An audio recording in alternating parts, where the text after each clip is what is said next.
반갑습니다. 열린 이야기입니다. 오늘도 함께 해주시는 여러분들께 대단히 감사드립니다. 오늘 영상도 끝까지 함께 하시면서 오늘 영상 내용이 좋으셨으면 좋아요 버튼과 함께 알람 설정이라는 게 있습니다. 종 모양으로 해놓으시면 영상이 올라오는 대로 바로 보실 수 있죠. 또 주변에 많은 분들도 함께 공유를 해주시면 좋을 것 같습니다. 제목에서 보신 것처럼 여러분들은 인생을 사시면서 가장 중요한 게 무엇이라고 생각하시면 살고 계시나요? 돈이신가요? 아니시면 사람 관계이신가요? 아니면 가족, 친구가 중요하신가요? 10대와 20대에는 친구를 만나면 아무 조건 없이 그저 좋은 시기가 있었습니다. 직장 생활을 시작하고 본격적으로 사회생활을 시작하는 30대와 40대에 가서는 내가 싫고 내가 마음에 들지 않는 상대방이라고 하더라도 이해관계와 함께 내가 필요악에 의해서 사람과의 관계를 두고 삽니다. 그런데 이제 자녀를 다 키우신 후에 중년 이후에 은퇴를 앞두게 되는 우리의 나이가 됐을 때 우리가 소위 말하는 베이비붐 세대 혹은 50대 중후반이 되면서는 인간관계를 좀 조율을 해야 되겠다라는 생각을 하게 됩니다. 불필요한 사람들은 이제는 그만 만나고 연락도 그만두는 게 좋을 것 같고, 시간 낭비였던 사람들인 경우에는 이제는 더 이상 만날 필요가 없다, 이런 생각을 가지고 삽니다. 그런데 여러분들께서는 사시면서 가장 인생에 있어서 힘든 게 무엇이라고 생각하십니까? 저는 개인적으로 사람 관계가 가장 인생에 있어서 힘들다라고 생각을 하면서 살고 있습니다. 자, 50대 중후반이 되면서 남은 인생의 100세 인생이라고 하지만 또 제2의 인생 2막이라고 얘기들도 하고 있고, 이제는 내가 사회에 봉사를 하면서 여운을 남기지 않는 내가 후반부의 인생을 살겠다라고 생각하면서 주변의 사람들을 다시 한번 보게 됩니다. 새로운 사람을 사귄다는 게 쉽지는 않죠. 그리고 생각보다는 후회와 또 실망감을 갖게도 됩니다. 하지만 내 주변에 내가 가진 돈보다, 내가 가지고 있는 멋진 차보다, 내가 가지고 있는 그 어떤 되골만한 집보다도 정말 소중한 사람이 있다면 하루에 24시간, 1년에 365일이 정말 행복하지 않을까요? 자, 오늘의 영상에서는 여러 가지 내용 중에서 여러분들이 다 가지고 계시는 주변 분들을 둘 수는 없겠지만 필요에 따라서 이런 분들이 곁에 있다면 할 수 있는 조건으로서 몇 가지 조건을 한번 짚어보겠습니다. 여러분들이 아시는 그러한 성격과 사람의 스타일도 있겠지만 또 생각지 못했네 라고 생각하시는 분들도 있을 겁니다. 중년 이후가 됐을 때 정말 곁에 두면 최고다 라고 생각할 수 있는 첫 번째 부류입니다. 성격이 낙천적인 사람입니다. 60이 되면 고독이나 우울증에 빠지기가 쉽죠. 어떻게 보면 인생을 살고 나서 공허함마저도 들게 됩니다. 긍정적이고 낙천적인 사람을 만나고 지내야지만 나 또한 우울하고 고독하다는 생각을 갖지 않고 명랑한 생활을 할 수 있을 겁니다. 보다 긍정적이고 낙천적이면서 이래도 좋고 저래도 좋은 사람, 그래도 그런 사람이 흉이 되는 것 같지만 막상 낙천적인 사람을 옆에 두고 있으면 모든 것이 즐겁고 모든 것이 잘 풀리는 것 같죠. 두 번째로는 백그라운드를 떠나서 유머러스한 사람입니다. 유머 감각이 있는 사람이죠. 60이 돼 가면서는 삶이 지루합니다. 우리가 보링하다라고 얘기하죠. 몸이 건조하기도 쉽습니다. 학벌이나 직업, 그동안에 가지고 계셨던 그 수준을 다 떠나서, 지연, 학연을 다 떠나서 곁에 두고 있으면서 단 1시간을 얘기해도 4시간을 얘기한 것처럼 막상 헤어지라고 할 때에는 우리 집에 가서 또 연락해 라고 얘기할 수 있는 그런 익살스러운 사람이 주변에 있다면 자연스러운 사람 관계에 있어서도 편안함을 가질 수 있고 내 얼굴도 나도 모르게 웃음이 띄어질 수 있습니다. 백그라운드를 떠나서 유머 감각이 있는 사람, 흔치는 않겠지만 그러한 사람들이 분명히 스쳐 지나가듯 주변에는 있으셨을 텐데 앞으로 그러한 사람이 있다면 정말 친한 친구, 친한 사람으로서 한번 두셔보시는 그러한 계획이 있으시면 어떨까요? 세 번째로는 내일을 얘기하는 사람입니다. 자, 내일이란 미래죠. future에 대해서만 얘기하는 사람입니다. 나이를 먹을수록 대부분의 사람들은 과거를 말하기 좋아합니다. 라떼는 말이야 라는 소위 라떼의 과거에 얽매이고 살고 있습니다. 따라서 나는 모르겠지만 주변에서 내 아이들조차도 꼰대라는 소리를 듣게 되죠.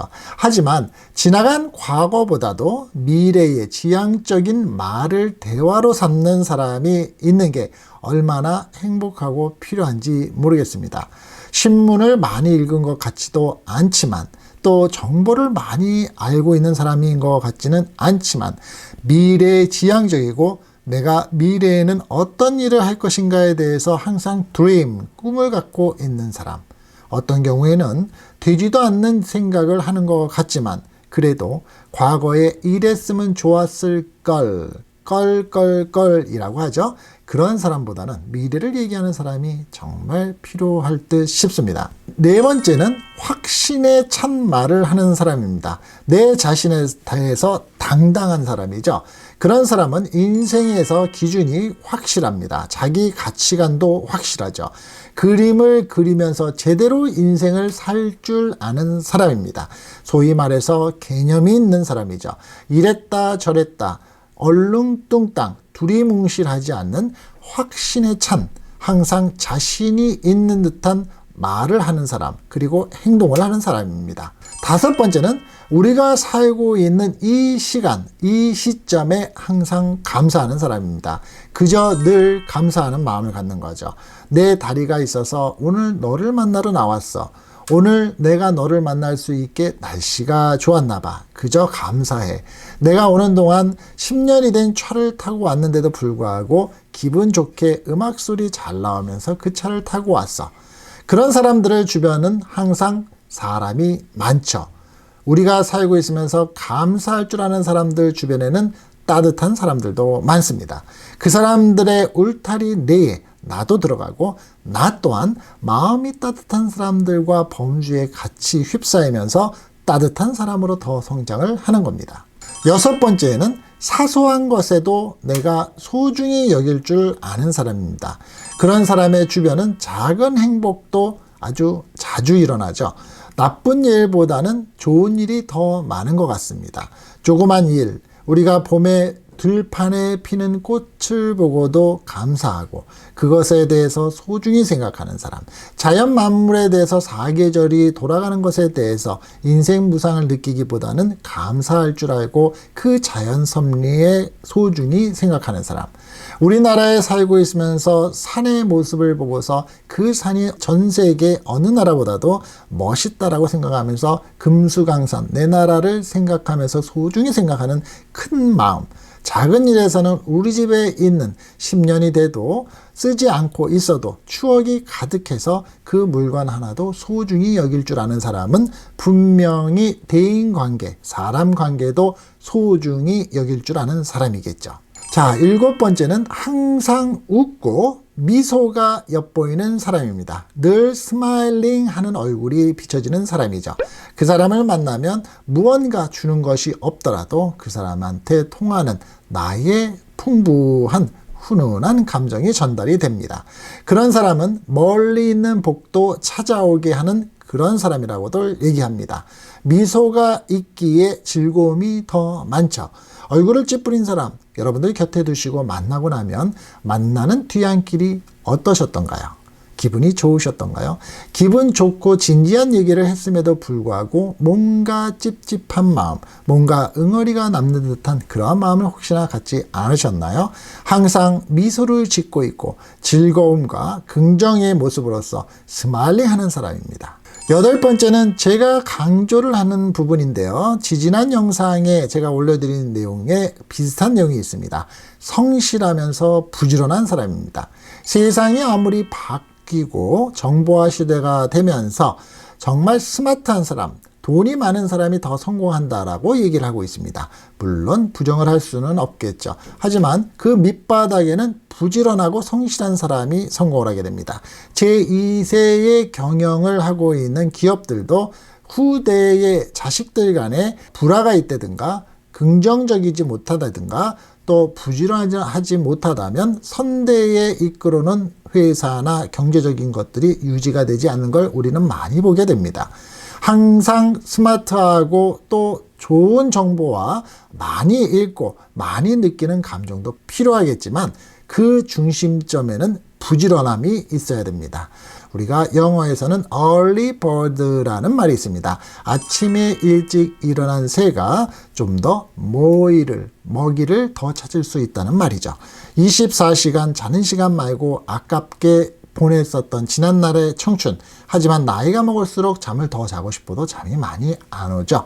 그렇다 그러면 부지런하게 일을 하면서 부지런하게 생각하면서 부지런하게 관계성을 가지면서 지내는 사람을 옆에 두면은 나도 뭔가 부지런함을 가질 수 있지 않을까요? 그렇습니다.